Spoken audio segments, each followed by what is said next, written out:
Sweet corn వడలు చేసుకోవడానికి first sweet corn ఉడకపెట్టుకోవాలి. ఉడకపెట్టుకున్న దాన్ని మనం వడగట్టేసుకున్న తర్వాత ఇదంతా మిక్సీ వేసేసుకోవాలి.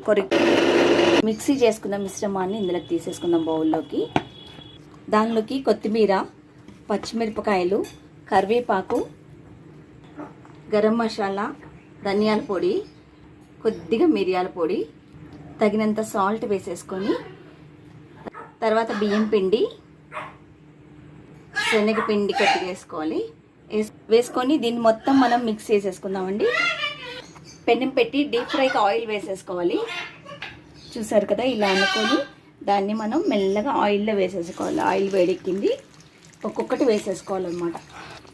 ఎందుకంటే ఒకవేళ పిండి లూజ్ అయితే మనం బియ్యం పిండి కలుపుకోవాలి. కానీ స్వీట్ కార్న్లోనే వాటర్ ఆటోమేటిక్గా వస్తుంది కనుక అంత మనం ఏం బియ్యం పిండి కలపద్దు. వాటర్ కూడా దీనికి వేయక్కర్లేదు. Sweet corn